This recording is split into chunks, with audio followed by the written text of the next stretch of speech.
بسم اللہ الرحمن الرحیم سلام علی آل یاسین۔ چند اشعار حاضر کر رہا ہوں حضرات۔ عنوان ہے کربلا۔ مطلب دیکھیں، تمنا گاہ سرور کربلا ہے، تمنا گاہ سرور کربلا ہے، تمنا گاہ سرور کربلا ہے، زمیں تیرا مقدر کربلا ہے، زمیں تیرا مقدر کربلا ہے۔ اور شعر دیکھیں کہ یہ رہتی ہے عزاداروں کے دل میں، یہ رہتی ہے عزاداروں کے دل میں، کہاں سب کو میسر کربلا ہے، کہاں سب کو میسر کربلا ہے، کہاں تک فکر کا طائر اڑے گا، پہنچ سے اس کی باہر کربلا ہے، پہنچ سے اس کی باہر کربلا ہے۔ اور شعر بطور خاص کہ کرو اے حاجیوں پوری زیارت، کرو اے حاجیوں پوری زیارت، کہ کعبہ جسم ہے سر کربلا ہے، کہ کعبہ جسم ہے سر کربلا ہے۔ اور یہ بھی محسوس کریں کہ جو دیکھو تو عزا خانہ ہے گھر میں، جو دیکھو تو عزا خانہ ہے گھر میں، جو سمجھو گھر کے اندر کربلا ہے، جو سمجھو گھر کے اندر کربلا ہے۔ اور کہاں جائیں گے بدعت کے پجاری، کہاں جائیں گے بدعت کے پجاری، سرے میدان محشر کربلا ہے، سرے میدان محشر کربلا ہے۔ اور خلیل کبریا کہتے ملیں گے، خلیل کبریا کہتے ملیں گے، میرے خوابوں کا محور کربلا ہے، میرے خوابوں کا محور کربلا ہے۔ اور شعر بطور خاص کہ تراشا ہے جسے کل انبیاء نے، تراشا ہے جسے کل انبیاء نے اس آئینے کا جوہر کربلا ہے، اس آئینے کا جوہر کربلا ہے۔ اور آخری شعر کہ خدا کے دین پر سایہ ہے جس کا، خدا کے دین پر سایہ ہے جس کا، وہی رحمت کی چادر کربلا ہے، وہی رحمت کی چادر کربلا ہے۔ اگر پوچھو تو کہہ دیں گے یہ رضوان، اگر پوچھو تو کہہ دیں گے یہ رضوان، میری جنت سے بہتر کربلا ہے، میری جنت سے بہتر کربلا ہے۔ اور غموں کا غم نہیں فیاض ہم کو، غموں کا غم نہیں فیاض ہم کو، سکون قلب مضطر کربلا ہے، سکون قلب مضطر کربلا ہے۔ تمنا گاہ سرور کربلا ہے، زمیں تیرا مقدر کربلا ہے۔ فاتحہ۔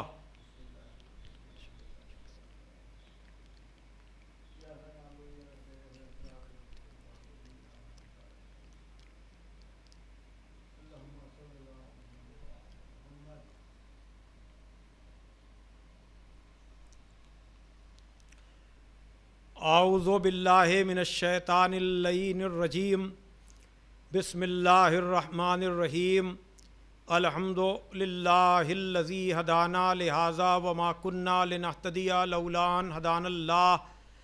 لقد جاءت رسل ربنا بالحق الصلاۃ والسلام علی النبی الامی العربی القرشی المکی المدنی البطحی الابتہی التہامی الدافع جیشات الاباطیل والدامغ صولات الازالیل، مولن الحق بالحق ابی القاسم محمد وآلہ الطیبین الطاہرین المعصومین المظلومین الذین اذھب اللہ عنہم الرجس وطہرہم تطہیرا، ولعنۃ اللہ علی اعدائہم اجمعین من الآن الی یوم الدین۔ اما بعد فقد قال علی علیہ السلام انا اولی الناس بالانبیاء اعلمہم بما جاؤوا بہ، ثم تلا انا اولی الناس بابراہیم للذین اتبعوہ وہذا النبی والذین آمنوا واللہ ولی المؤمنین۔ صلوات بھیجے محمد علیہ۔ بزرگان محترم و دوستان عزیز، محمدی ٹرسٹ لندن کے زیر اہتمام منعقد ہونے والا عشرہ مجالس، جو اس سال ہدایت ٹی وی، یوٹیوب اور محمدی ٹرسٹ کے فیس بک پیج سے نشر کیا جا رہا ہے، یہ اس سلسلے ذکر و بیان کی چھٹی تقریر ہے۔ گفتگو کا عنوان عزاداری اور حالات حاضرہ ہے، اور گفتگو کا ذریعہ خدائے فصاحت، مولائے بلاغت، غالب علی کل غالب، مطلوب کل طالب، حضرت علی ابن ابی طالب علیہ السلام کی زبان مبارک پر جاری ہونے والے الفاظ ہیں جو نہج البلاغہ کی زینت ہیں۔ نہج البلاغہ میں 238 خطبے ایک کم 80 خطوط عہد نامے اور وصیت نامے اور تقریباً 500 حکیمانہ اقوال کہ جن کے بارے میں آپ حضرات کے سامنے مسلسل کہہ رہا ہوں کہ اگر کسی ایک قول کو بھی انسان اپنی زندگی کا مقصد بنا لے تو اس کی دنیا بھی کامیاب ہو جائے اور اس کی آخرت بھی کامیاب ہو جائے۔ عزیزان محترم، میں عزاداری اور حالات حاضرہ کے موضوع پر آپ حضرات کے سامنے جناب ابراہیم علیہ السلام کی قربانیوں اور ان کی سنتوں اور ان کے امتحانات کا تذکرہ کرتے ہوئے عزاداری کی اہمیت اور عزاداری کے جو مطالب اور مراتب ہیں ان پر مسلسل گفتگو کر رہا ہوں۔ عزاداری یعنی گریہ بر حسین، یاد حسین، زیارت قبر حسین، اس حوالے سے آپ حضرات کے سامنے گفتگو کا سلسلہ جاری ہے، اور کل تک کی گفتگو کا خلاصہ یہ ہے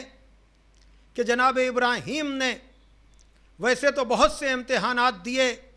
لیکن جو سب سے بڑا اور سب سے واضح اور روشن امتحان جسے پروردگار عالم نے کہا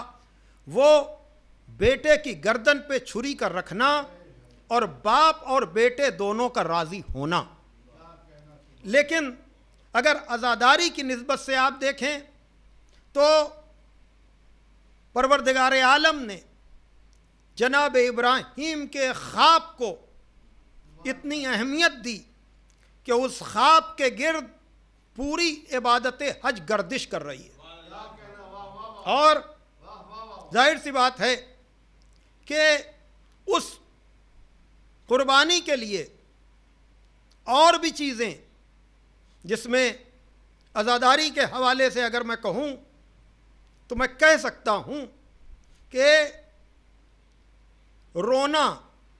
رلانا یا رونے والے کی شکل بنانا، خود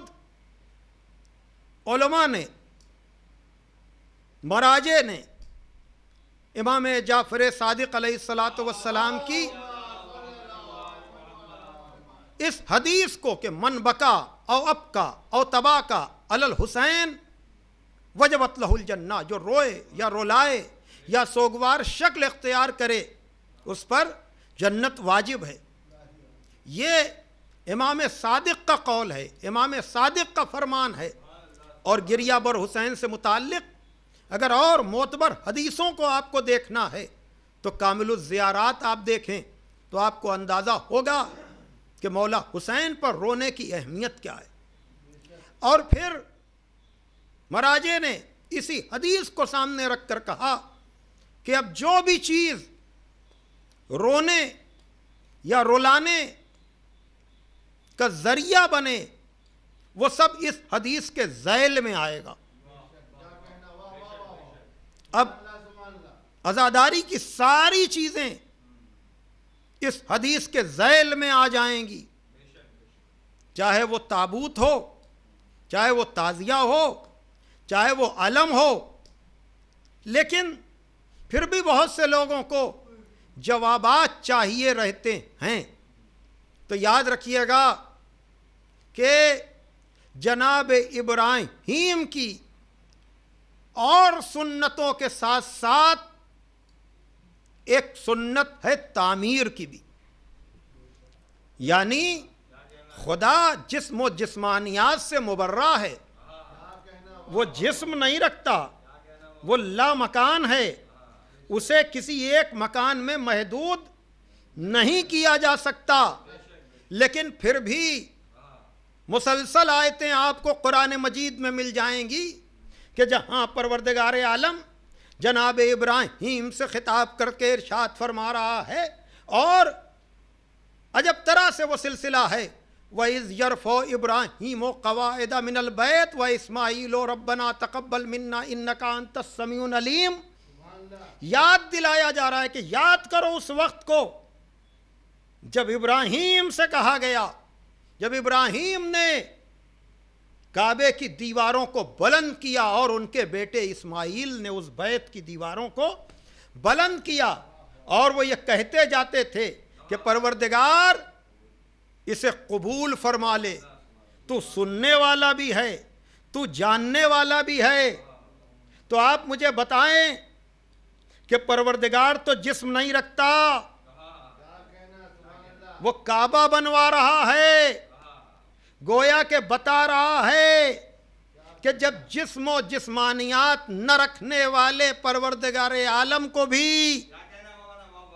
تمہاری توجہ کے لیے، تمہاری توجہات کو ایک مرکز پر مرکوز کرنے کے لیے قبلہ بنوا رہا ہے، تو اگر جسم و جسمانیات رکھنے والے امام کا کوئی گھر ہو تو اس میں کوئی مقام تعجب نہیں ہے۔ بھائی آپ مجھے بتائیں کہ آپ کو تابوت سمجھ میں نہیں آتا، تعزیہ سمجھ میں نہیں آتا، امام بارگاہ سمجھ میں نہیں آتے، کیوں؟ اس لیے کہ آپ کہتے ہیں کیا تابوت میں کوئی لاشا رکھا ہے؟ کیا تعزیے میں کوئی لاش ہے؟ کیا اس حسینیہ میں امام حسین رہتے ہیں؟ تو چلیے وہ تو جسم و جسمانیات رکھتے تھے، خدا کے بندے تھے، جسم و جسمانیات سے مبرہ نہیں تھے، لیکن یہ بیت اللہ کیسے ہو گیا؟ یہ اللہ کا گھر کیسے ہو گیا؟ تو گویا کہ آپ نے بھی تسلیم کیا۔ کیا شرط رکھ دی جائے کہ جب تک اللہ ایک رات خانہ کعبہ میں نہیں گزارے گا ہم اس کو بیت اللہ نہیں کہیں گے؟ لیکن اسے تو بیت اللہ کہا جا رہا ہے، تو اس کا مطلب یہ ہے کہ اگر خلوص کے ساتھ کوئی لا مکان کی طرف مکان کی نسبت دے دے تو وہ اس کا گھر کہلائے، تو اگر چاہنے والے مولا حسین کے نام سے کوئی عمارت بنا کر کے اس کا نام حسینیہ رکھ دیں، امام بارگاہ رکھ دیں، تو یقیناً نسبتوں کی بات ہے، نیتوں کی بات ہے۔ صلوات بھیجئے محمد والے محمد۔ ایک اور صلوات بھیج دیجئے آپ۔ اور پھر عزیزان محترم یہیں تک بات نہیں ہے، بات اور آگے بڑھتی ہے کہ ربنا وجعلنا مسلمین لک ومن ذریتنا امتن مسلمتن لک، جہاں جناب ابراہیم دعا کر رہے ہیں کہ پروردگار ہم دونوں کو اپنا مسلم بنا لے، ہم دونوں کو اپنا مسلم بنا لے۔ گویا کہ یہ نام کے کلمہ پڑھنے والے اور ہیں، یہ کس اسلام کی بات ہے؟ اور اگر نہج البلاغہ سے آپ دیکھیں گے تو وہاں بھی اسلام کی جو تعریف مولا کائنات نے بیان کی کہ لان سبن الاسلام لن ينسب احد قبلی، میں اسلام کی وہ تعریف بیان کر رہا ہوں جو مجھ سے پہلے کسی نے نہیں بیان کی۔ الاسلام هو التسلیم، والتسلیم هو الیقین، والیقین هو التصدیق، والتصدیق هو الاقرار، والاقرار هو الادا، والادا هو العمل۔ اسلام تسلیم کا نام ہے، تسلیم یقین کا نام ہے، یقین تصدیق کا نام ہے، تصدیق اقرار کا نام ہے، اقرار سپردگی کا نام ہے، اور سپردگی عمل کا نام ہے۔ اور پھر یہ سپردگی آپ دیکھیں، کل جو میں عرض کر رہا تھا عزیزان محترم کہ چاہے وہ بیٹے کی گردن پہ چھری رکھنے کا مرحلہ ہو، چاہے ننگی تلواروں میں ہجرت کی شب سونے کا مرحلہ ہو، یا 3 برس تک جناب ابو طالب کا اپنے بیٹوں کو پیغمبر کے بستر پر لٹانے کا مرحلہ ہو، یہ وہی سلسلہ ہے قربانی کا۔ کیوں؟ اس لیے کہ اسی سورے میں، اسی انہی آیتوں کے تسلسل میں یہ بھی ارشاد ہو رہا ہے کہ ربنا وابعث فیہم رسولا منہم یتلو علیہم آیاتک ویعلمہم الکتاب والحکمہ ویزکیہم انک انت العزیز الحکیم، کہ جناب ابراہیم جہاں کعبے کے بنانے کی بات ہو رہی ہے، جہاں ذریت میں مسلمانوں کے ہونے کی بات ہو رہی ہے، وہیں پر دعا کر رہے ہیں کہ پروردگار تو مبعوث کر اس امت میں رسول جس کا کام کیا ہے، جو آیات کی تلاوت کرے، تیری آیتوں کی تلاوت کرے اور تعلیم کتاب و حکمت دے۔ عزیزان محترم دیکھیے یہ سارے کام کون انجام دے رہا ہے؟ جناب ابراہیم انجام دے رہے ہیں۔ تو اب اگر کعبے کی تاریخ اٹھا کر آپ دیکھیں گے تو وہاں بھی آپ کو پیغمبر اسلام تک اور پیغمبر اسلام سے مولا کائنات تک ایک پورا سلسلہ ملے گا جو اس حرم سے، کل میں عرض کر رہا تھا نا کہ غریب و سادہ و رنگی ہے داستان حرم، غریب و سادہ و رنگی ہے داستان حرم، انتہا ہے اس کی حسین، ابتدا ہے اسماعیل۔ جہاں عزیزان محترم جب آپ حرم کی تاریخ کو دیکھیں گے تب آپ کو اندازہ ہوگا کہ یقیناً وہ جناب ابراہیم نے اللہ کے لیے کعبہ بنایا تھا، لیکن یہ وہ گھرانہ ہے جو کعبے کی نسبت کو اس طرح سے مستحکم کر رہا ہے کہ چاہے وہ مکے میں پڑھنے والا قحط ہو کہ جب لوگ کہہ رہے تھے کہ عزا سے دعا مانگ لو، لات سے دعا مانگ لو، منات سے دعا مانگ لو، تو کسی نے آ کر کہا کہ ارے جب تم میں یادگار ابراہیم و اسماعیل باقی ہے، موجود ہے، تو تمہیں اور کسی در پر جانے کی کیا ضرورت ہے؟ تو کسی نے کہا کیا تمہاری مراد ابو طالب ہیں؟ اس کا مطلب یہ ہے کہ لوگ جانتے تھے کہ وراثت ابراہیم و اسماعیل کس کے پاس ہے۔ اب لوگ گئے ہیں جناب ابو طالب کے دروازے پر کہ ابو طالب مکے میں قحط پڑا ہوا ہے اور ہمیں 12 کی طلب ہے، تو چلو تم ہمارے لیے ذریعہ اور وسیلہ بن جاؤ۔ اور جناب ابو طالب گہوارے سے پیغمبر اسلام کو اٹھا کر لاتے ہیں اور خانہ کعبہ کی دیوار سے مس کر کے کہتے ہیں کہ پروردگار اس روشن چہرے والے کا واسطہ، اور پھر وہ لاجواب و بے مثال قصیدہ لامیہ پڑھا ہے جناب ابو طالب نے، جس سے اندازہ ہوتا ہے کہ اس خانوادے کا حرم سے ربط کیا ہے، حرم سے تعلق کیا ہے۔ اس لیے کہ جناب عبد المطلب کا حال بھی دیکھنے والوں نے دیکھا تھا، یہ کون ہیں؟ یہ نبی و علی علیہ السلام کے دادا ہیں کہ جب ابرہا کعبے پر حملہ کرنے کے لیے آیا تھا اور جناب عبد المطلب اس کے پاس اپنے اونٹوں کے سلسلے میں فریاد لے کر گئے تھے، تو اس نے کہا ارے تم اس خانہ خدا کے سلسلے میں ہم سے بات نہیں کرتے ہو، اپنے جانوروں کے بارے میں بات کر رہے ہو۔ تو جناب عبد المطلب نے کہا تھا ان جانوروں کا پالنے والا میں ہوں، اس لیے میں ان کی فکر کر رہا ہوں، اس بیت کا جو خالق ہے، اس بیت کا جو مالک ہے، یقیناً وہ اس کا خیال کرے گا۔ اور پھر دیکھنے والوں نے دیکھا کہ ابرہا کا انجام کیا ہوا، ابرہا کا انجام کیا ہوا عزیزان محترم، کہ جب ابابیلوں نے یعنی چھوٹے چھوٹے پرندوں نے اپنی چونچ میں وہ چھوٹے چھوٹے کنکر دبائے ہوئے تھے اور ابرہا کے لشکر پر حملہ ہو رہا تھا۔ ہاں عزیزان محترم، اب یہ تاریخ کعبہ کہاں تک جائے گی؟ اس لیے کہ ہم نے اس طرح ابابیلوں کا یا چھوٹے جانوروں کا حملہ ان بڑے لوگوں پر 2 مرتبہ دیکھا ہے۔ ایک تو کعبے کے دشمن کے اوپر یہ حملہ ہوا اور ایک مولود کعبہ کے دشمن کے اوپر۔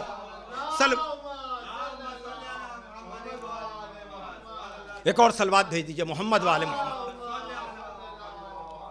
اس لیے کہ عزیزان محترم ہم نے اس کعبے کی جب تاریخ دیکھی ہے، یقیناً جناب ابراہیم نے کعبہ بنایا ضرور ہے، لیکن کعبے کی تعبیر کا مقصد ہمیں اس وقت پورا ہوتا ہوا نظر آ رہا ہے کہ جب ایک مرتبہ پیغمبر اسلام کی خبر ولادت لے کر جناب فاطمہ بنت اسد آئی ہیں اور جناب ابو طالب کو خبر دی ہے، تو جناب ابو طالب نے کہا تھا کہ 30 برس کے بعد تمہارے یہاں بھی ایسا ہی بیٹا آئے گا، ایسا ہی مولود آئے گا۔ اور پھر پورے 30 برس کے بعد ولادت کے کچھ پہلے جناب فاطمہ بنت اسد اپنے گھر سے نکل کر خانہ کعبہ کی طرف جاتی ہیں، گویا کہ اب بیت کی تعمیر کا مقصد پورا ہوتا ہوا نظر آ رہا ہے۔ اور عزیزان محترم یاد رکھیے گا، میں مان نہیں سکتا ہوں کہ ابو طالب اور قدرت میں راز و نیاز نہ ہوا ہو، اس لیے کہ اسی ابو طالب کے لیے تو علامہ رشید ترابی مرحوم نے کہا کہ سر معبود سید بطحا، ناز یاسین حرمت طٰہا۔ قدرت کا راز ہے ابو طالب، ناز یاسین ہے ابو طالب، حرمت طٰہٰ ہے ابو طالب، سر معبود سید بطحا، ناز یاسین حرمت طٰہٰ، شجر انبیاء کا ایک ثمر، بحر تسلیم و بندگی کا گوہر، سر بسر پے کرے دعائے خلیل، فدویت میں رشک اسماعیل۔ توجہ کیجئے گا، یعنی یہ وہ ابراہیم و اسماعیل کا وارث ہے کہ جسے پتا ہے کہ شریعت موسوی کیا ہے، جسے پتا ہے کہ شریعت عیسوی کیا ہے۔ توجہ فرمائیے گا عزیزان محترم، دیکھیے یہ خاص موقع ہے کہ جب عام گھروں میں بھی شوہر کی اجازت کے بغیر زوجہ نکلتی نہیں ہے، تو ابو طالب کے گھر سے فاطمہ بنت اسد رضائے ابو طالب کے بغیر کیسے نکلیں گی؟ اس لیے کہ پیٹ کا بچہ کہہ رہا ہے کہ اماں چلیے۔ توجہ کیجئے گا، اور ماضی کی تاریخ بتا رہی ہے کہ وقت ولادت خدا کے گھر کے قریب نہ جانا چاہیے۔ تو اب ابو طالب نے کہا معبود اگر کعبے کو میرے بیٹے کی ضرورت ہے تو میری زوجہ بھی عام در سے نہ جائے گی، میری زوجہ بھی وہ تالا کھول کر کے عام در سے خانہ کعبہ میں نہ جائے گی، ورنہ احسان فراموش لوگ یہ کہیں گے کہ ابو طالب نے اپنے عہدے، اپنے منصب، اپنی رسائی کا غلط استعمال کر لیا۔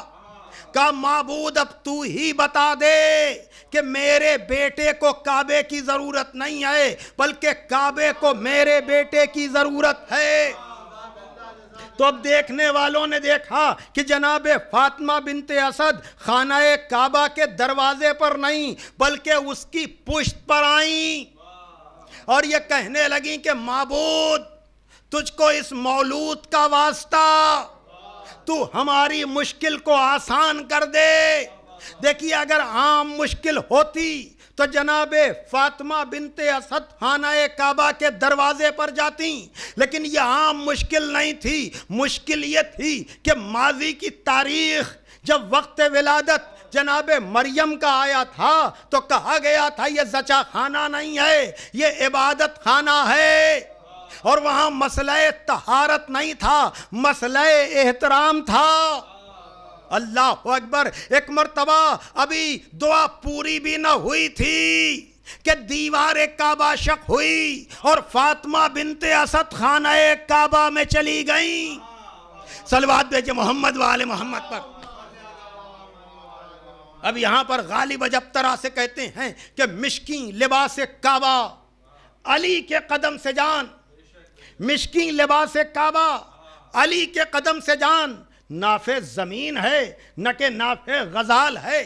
یہ جو کعبے پر سیاہ چادر پڑی ہوئی ہے، یہ جو کعبے سے مشک کی خوشبو آ رہی ہے، یہ علی کے قدموں کا فیض ہے۔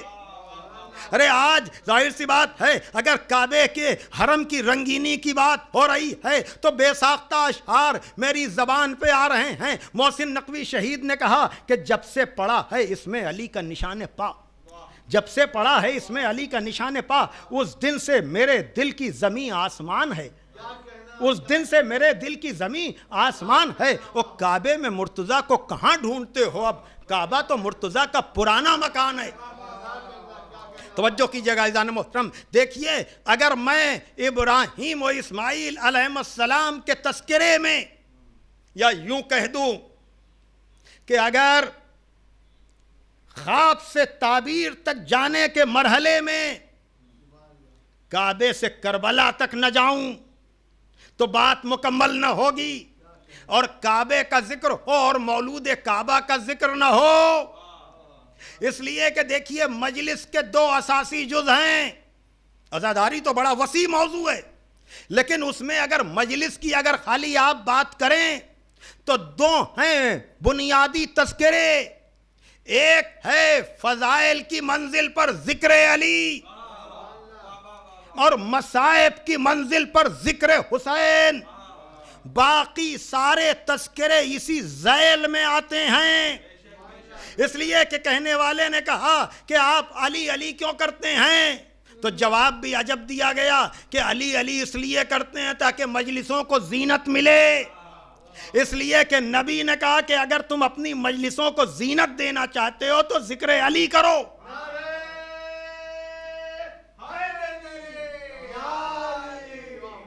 بھائی دیکھیے، اب کچھ لوگ کہتے ہیں ٹھیک ہے امام بارگاہوں میں تو آپ جس طرح سے بھی ذکر علی کیجئے، لیکن مسجدوں میں احترام کا حوالہ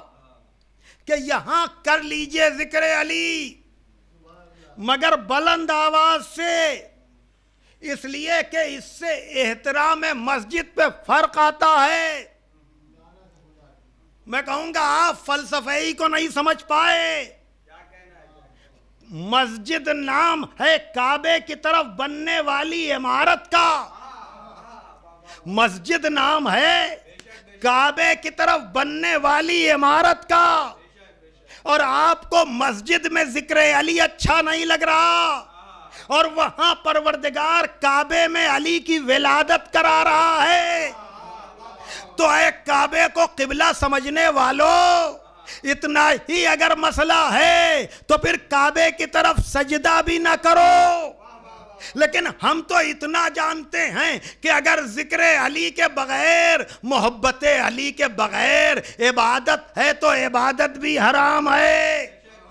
طواف ہے تو وہ بھی چکر ہے. جبھی تو شاعر نے کہا کہ حرم کے شیخ عبادت تیری خدا حافظ، دل و دماغ کا اب تک غبار صاف نہیں، حرم کے گرد پھرے اور دل میں بغض علی. ارے تیرے نصیب کا چکر ہے یہ، طواف نہیں. صلوات بھیجے محمد والے محمد پر. ہاں عزیزان محترم، یقیناً مولائے کائنات کی ولادت خانہ کعبہ میں ہوئی، اور کیوں نہ ہوتی، اس لیے کہ اگر سب کی یادیں سمجھ میں آ رہی ہیں تو کعبے میں پیدا ہونے والے کی یاد سمجھ میں کیوں نہیں آ رہی ہے. اور دیکھیے، مسجد سے اور کعبے سے علی اور اولاد علی کا بڑا گہرا ربط ہے. اس لیے کہ جب مسجد النبی میں طہارت کے احکام آنے کے بعد ایک مرتبہ پیغمبر اسلام نے ایک رات مسجد میں بیٹھنے والوں کو جلال کے عالم میں کہا نکل جاؤ نکل جاؤ. تو صبح کو لوگوں نے کہا یا رسول اللہ آپ نے رات میں مسجد سے سب کو نکال دیا. کہا نکالا ہی نہیں، اب جس کے دروازے بھی مسجد میں کھلتے ہیں سب بند ہوں گے. توجہ کیجئے گا، اب ذرا سی بات پر لڑنے جھگڑنے والا عرب، اسے مسجد میں کھلنے والے دروازوں کا بند ہونا اچھا نہیں لگا. اب کون کون تھا یہ تاریخ میں جا کر تلاش کیجئے، لیکن میں تو تجزیہ کر رہا ہوں تاریخ کا، اور وہ یہ ہر چیز کتاب میں لکھی نہیں ہوتی، کچھ چیزیں لکھی ہوتی ہیں، کچھ چیزیں سمجھی جاتی ہیں. پہلے تو یہ بحث کی ہوگی کہ کھلے ہوئے دروازے بند نہ ہوں. توجہ کیجئے گا، اس لیے کہ اب ہر آدمی ہر حال میں مسجد میں نہیں آ سکتا. توجہ کیجئے گا، طہارت مسجد کا معاملہ ہے، احترام مسجد کا معاملہ ہے. اچھا جب اس میں ہار گئے کہ دروازہ کھلا نہیں رہ سکتا، تو اب یہ کوشش کی کہ اگر ہمارے دروازے بند ہو رہے ہیں تو علی کا بھی دروازہ بند ہو جائے. میں کیا کروں، توجہ کیجئے گا. دیکھیے یہ پوری تاریخ فضائل ہے. جب اس بلندی پر نہ جا سکے تو سوچنے لگے کہ اس کو پستی پہ لے آئیں، لیکن جس کو دوش نبی پہ معراج مل رہی ہو، جو غدیر کا مولا ہو، جو معراج میں وہاں پہنچنے والا ہو،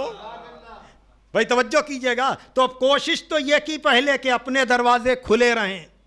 دیکھیے میں تاریخ حرم کی بات کر رہا ہوں، میں تاریخ کعبہ کی بات کر رہا ہوں، اور بیان اب بہت طولانی نہیں ہے، لیکن بہرحال اس کے بعد یہ کوشش کی کہ علی کا کھلا ہوا دروازہ بند ہو جائے. لیکن یہ کہنے والے کتنے ناسمجھ ہیں. یہ تو مسجد کا دروازہ ہے کھلا ہوا، تم اس کھلے ہوئے دروازے کو بند کرانے کی فکر کر رہے ہو؟ ارے بھیا مسجد نام ہے کعبے کی طرف بننے والی عمارت کا، جس علی کے لیے قدرت کعبے میں نیا در بنا دے، اس علی کا بنا ہوا دروازہ مسجد میں بند کون کرائے گا؟ صلوات بھیجئے محمد وآل محمد۔ بند کون کرا سکتا ہے؟ بس عزیزان محترم، اور یہی وہ تاریخ ہے کہ جہاں پر میں کہہ سکتا ہوں کہ یقیناً جناب ابراہیم نے کعبہ بنایا ضرور، لیکن جوش ملی آبادی نے کہا کہ فروغ داغ جگر مہر و ماہ پا نہ سکے، فروغ داغ جگر مہر و ماہ پا نہ سکے، وہ عشق ہی نہیں کونین پر جو چھا نہ سکے، وہ عشق ہی نہیں کونین پر جو چھا نہ سکے، خلیل نے بھی نہ پایا عروج عزم حسین،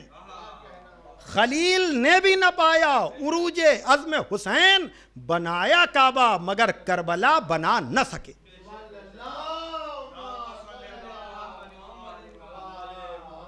بس عزیزان محترم، آج میں نے آپ کے سامنے اس عشرے کی اہم ترین منزل کو طے کیا ہے، اس لیے کہ اگر آثار کو سمجھنا ہے تو خانہ کعبہ سے سمجھیے کہ اگر جو جسم و جسمانیات سے مبرہ ہے وہ اپنے لیے گھر بنوا رہا ہے، تو جو لوگ جسم رکھتے ہیں اگر ان کا گھر بنایا جائے، اگر ان کا روضہ بنایا جائے، اگر ان کی یادگار بنائی جائے، اور یادگار میں اگر کعبے کی منزل ہے تو یادگار میں ایک کربلا کی بھی منزل ہے۔ اور یاد رکھیے گا، بنایا کعبہ مگر کربلا بنا نہ سکے، یہ تو تقابل کعبے اور کربلا کا ہو گیا، لیکن اگر آپ یادگار ابراہیم و اسماعیل میں منزلوں کو دیکھیں گے تو وہاں یادوں میں خالی کعبہ نہیں ہے، خالی منی نہیں ہے، بلکہ اس میں آپ کو صفا و مروہ کی منزل بھی نظر آئے گی۔ اور وہاں پر بھی علامہ جمیل مظہری نے، میں آگے بھی علامہ جمیل مظہری کے مرثیے کے بند پڑھوں گا، لیکن اس وقت ربط مصائب کے لیے کہ یقیناً اگر کعبے اور کربلا کی یہ منزل ہے تو آئیے ایک منزل اور کہ تول میزان عدالت نے ذرا رب جلیل، ایک طرف صبر حسین ایک طرف عزم خلیل، شرط انصاف ہے اے خالق افکار جمیل، اس طرف اون و محمد ہیں ادھر ہیں اسماعیل، ذبح فرزند پہ راضی با ارادہ تو نہ تھیں، ہاجرہ صبر میں زینب سے زیادہ تو نہ تھیں۔ ہاں عزیزان محترم، میں آپ کو اس منزل تک اس لیے لے کر آیا ہوں کہ آج 5ویں محرم، اللہ اکبر، اور 5ویں محرم کو میں اکثر جناب اون محمد کا تذکرہ کرتا ہوں۔ ہاں، جناب زینب نے پوری زندگی اپنے بھائی کا ساتھ دیا، شریک کار حسین رہیں، اور عصر عاشور تک نہیں بلکہ مدینے سے عصر عاشور تک تو بھائی اور بہن ساتھ تھے، اور اس کے بعد جناب زینب نے یہ ذمہ داری لی، اس لیے کہ مدینے سے چلتے وقت دونوں بہن بھائیوں نے یہ طے کر لیا تھا کہ بھیا نانا کے دین کے لیے آپ بھی قربانی دیں گے، میں بھی قربانی دوں گی۔ اور پھر عزیزو، آپ مرثیوں میں جو تفصیل سنتے ہیں، یقیناً اون محمد کے تذکرے کے لیے مختلف مجلسوں میں آپ نے مختلف انداز میں مصائب سنے ہوں گے، لیکن آج میرا دل چاہتا ہے کہ میں میر انیس علی اللہ مقامہ نے جس انداز میں ان 2 شہزادوں کی شہادت کا تذکرہ کیا ہے، اور جس کو علامہ رشید ترابی مرحوم نے جناب اون محمد کی شہادت کا ذکر کرتے ہوئے عجب طرح سے، اس لیے کہ یہ وہ ماں ہے کہ جس نے اپنے دونوں بیٹوں کو قربان کیا ہے، یہ وہ بیوی ہے کہ جس نے نسل امامت کو بچایا ہے، لیکن اپنے بچوں کو قربانی کے لیے کس طرح سے جناب زینب بھیج رہی ہیں۔ عجب طرح سے میر صاحب کہتے ہیں، جب دے چکے سب غیر عزیزوں کی طرح سر، جب دے چکے سب غیر عزیزوں کی طرح سر، بیجا ہوئے 2 ایلچیے شاہ کے دلبر، مرنے پہ کمر باندھتے تھے قاسم بے پر، کہتی تھی جھکائے ہوئے سر شاہ کی خواہر، ہے سخت عجب دونوں کی دانائی سے مجھ کو، ان بیٹوں نے محجوب کیا بھائی سے مجھ کو۔ یہ ذکر ابھی تھا کہ صدا رونے کی آئی، دروازے سے اکبر نے یہ آواز سنائی، لوٹی گئی ہے پھپھی اماں کی کمائی، مارے گئے 2 ساتھ کے کھیلے ہوئے بھائی۔ خود لاشیں اٹھانے کے لیے روتے ہوئے عباس بھی ہمراہ گئے ہیں، لوٹی گئی ہے پھپھی اماں کی کمائی، روتے ہوئے عباس بھی ہمراہ گئے ہیں، خود لاشیں اٹھانے کے لیے شاہ گئے ہیں۔ یہ سنتے ہی قبلے کی طرف جھک گئی زینب، سجدے سے اٹھی جب تو کہا شکر ہے یا رب، طالب تھی میں جس کی وہ برایا میرا مطلب، سب مٹ گئے دھڑکے کوئی تشویش نہیں اب، لٹنے سے محمد کی کمائی کو بچا لے، سب قتل ہوں پر تو میرے بھائی کو بچا لے۔ منہ چھاتیوں پہ رکھ کے وہ ناشاد پکاری، آرام میں ہوتی ہے غشی پیاس سے تاری، ہوتا ہے بیان شوکت و ہمت کا تمہاری، تسلیم کرو قبلہ کونین کو واری، سمجھی میں کہ باعث ہے یہ بیداری شب کا، پیارو یہ طریقہ نہیں ارباب ادب کا، تعریف امام دوسرا کرتے ہیں اٹھو، عباس علمدار ثنا کرتے ہیں اٹھو،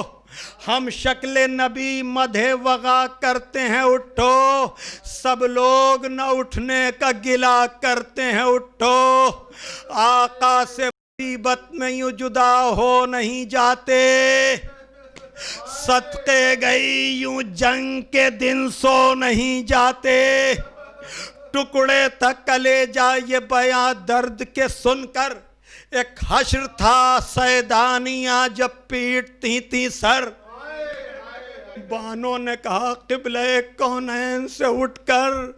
مر جائے گی ماں لاشوں کو لے جائیے باہر، فرزندوں کا غم خالق عالم نہ دکھائے، اللہ کسی ماں کو یہ ماتم نہ دکھائے، جزاکم ربکم، ہاں آزادارو یہ ہیں جناب زینب جنہوں نے لاشوں پہ کے آنے پر شکر کا سجدہ کیا، لیکن اب اس کے بعد کوئی تاریخ نہیں بتاتی کہ جناب زینب نے جی بھر کے کبھی اپنے بیٹوں کا ماتم کیا ہو، چاہے وہ مقتل سے گزرنے کا مرحلہ ہو، اپنے بھائی کا ماتم کیا، اپنے بیٹوں کو نہ روئیں، چاہے جب قید خانے میں جب سر سب کے آئے ہیں تو آپ کو پتا ہے نا ایک ایک سر آیا ہے، ایک ایک بی بی نے آگے بڑھ کر کے اپنے وارثوں کا سر لیا ہے، لیکن جب ایک تشت میں 2 چھوٹے چھوٹے رکھے ہوئے سر آئے تو ان سروں کو کوئی لینے والا نہ تھا۔ تصور صحیح، خیال صحیح، لیکن بہت دل کو تڑپاتا ہے یہ جملہ کہ ارے کیا ان بچوں کی ماں مر گئی ہے؟ ایک مرتبہ آواز آئی دکھیا زندہ تو ہے، لیکن زینب اپنے بچوں کا ماتم کرے یا اپنے بھائی کا ماتم کرے، ہاں زیادہ رو جس زینب نے کہیں بھی اپنے بچوں کا ماتم نہ کیا، لیکن جب قید سے چھٹ کر وطن آئی اور اس حجرے میں گئی جہاں 2 چھوٹے چھوٹے، اللہ اکبر، ایک مرتبہ اپنے کو بیٹوں کے بستروں پہ گرایا، عجب نہیں کربلا کا رقیہ ہو کہ آن محمد یہ ماں جی بھر کے تمہارا ماتم نہ کر سکی، واہ محمدہ واہ اونا واہ مظلومہ، الا لعنت اللہ علی القوم الظالمین، سیعلم الذین ظلموا ای منقلب ینقلب۔ زینب نے کہا پیٹ کے سر آن محمد، ماموں کے دلاروں اے میرے گھر کے اجالوں،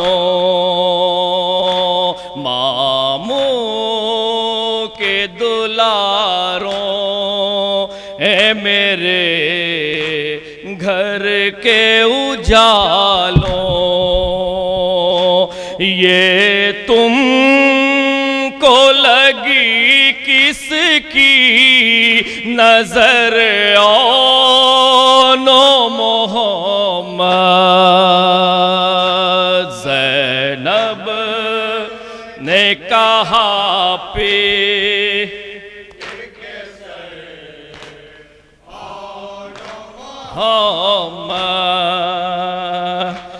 ایک بوند بھی پانی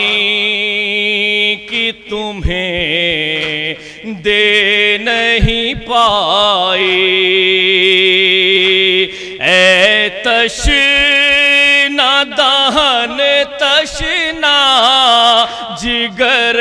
آن محمد زینب پیٹ کے سر آن محمد آئے تم جب سے گئے چھن گئی آنکھوں کی بصارت تھے تم ہی میرے نور نظر آن محمد زینب نے کہا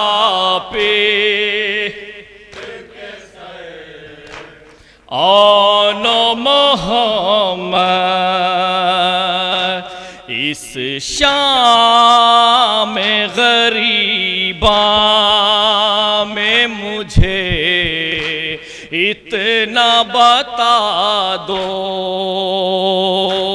ڈھونڈوں میں تمہیں جاؤں کدھر آن محمد زینب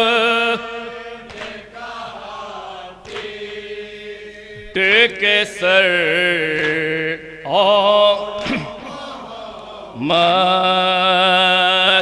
ظالم نے مجھے کر دیا بے مقنع و چادر کیا تم کو ہوئی اس کی خبر آن محمد زینب نے کہا پیٹ کے سر محمد حجرے میں جو دو چھوٹے سے بستر نظر آئے ٹکڑے ہوا زینب کا جگر آن محمد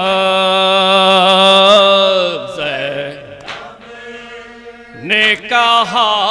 پیٹ کے سر محمد ہے فیاض مدینے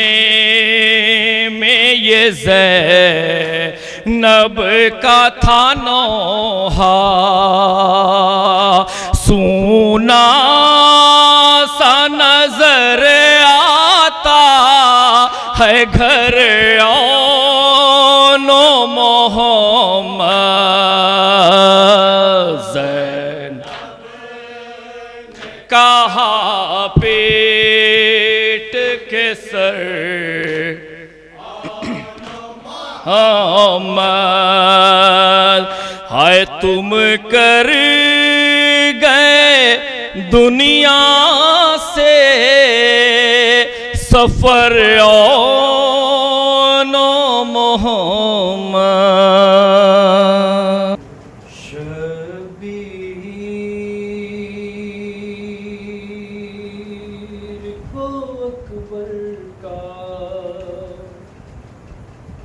جنازہ نہیں ملتا،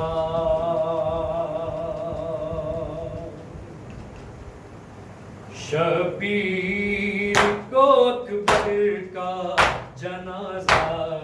نہیں ملتا، شبیر کو اکبر کا جنازہ نہیں ملتا، شبیر کو اکبر کا جنازہ نہیں ملتا، ڈوبا ہے کہاں عرش کا تارا نہیں ملتا، شبیر کو اکبر کا جنازہ نہیں ملتا، شبیر کو اکبر کا جنازہ نہیں ملتا، اور شبیر صدا دیتے ہیں اے لال کہاں ہو، اے نور نظر تم میری نظروں سے نہا ہو، مقتل میں کوئی راہ دکھاتا نہیں ہم کو، اکبر ہے کہاں کوئی بتاتا نہیں ہم کو، ڈوبا ہے کہاں عرش کا تارا نہیں ملتا، شبیر کو اکبر کا جنازہ نہیں ملتا، شبیر کو اکبر کا جنازہ نہیں ملتا، ارے میں سبت پیمبر ہوں تمہیں یاد نہیں ہے، کیا تم میں کوئی صاحب اولاد نہیں ہے، اے فوج ستم بہرے خدایا دکھا دو، یعقوب کو بچھڑے ہوئے یوسف سے ملا دو، ڈوبا ہے کہاں عرش کا تارا نہیں ملتا،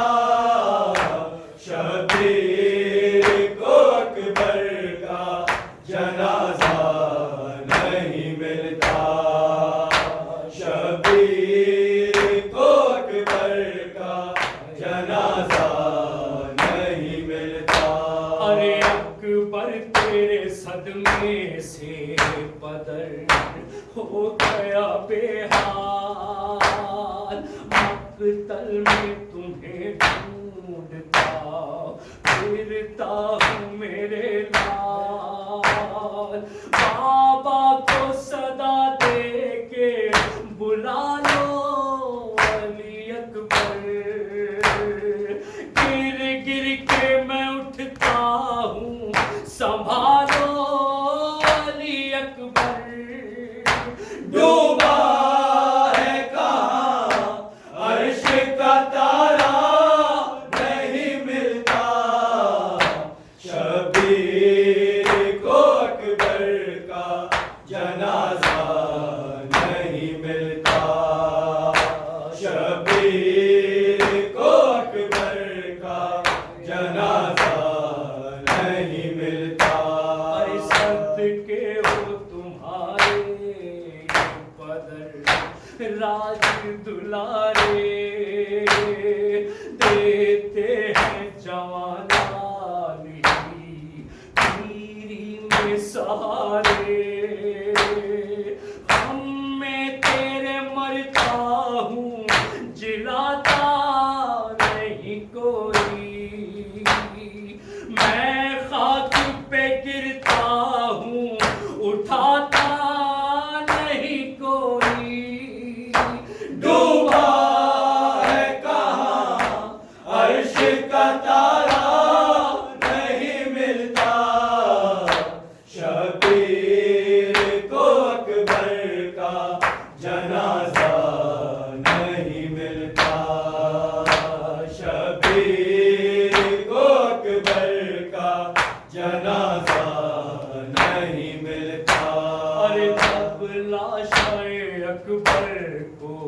رضا باپ نے پایا، یہ بن شہیدین نے رو رو کے سنایا، تم جاتے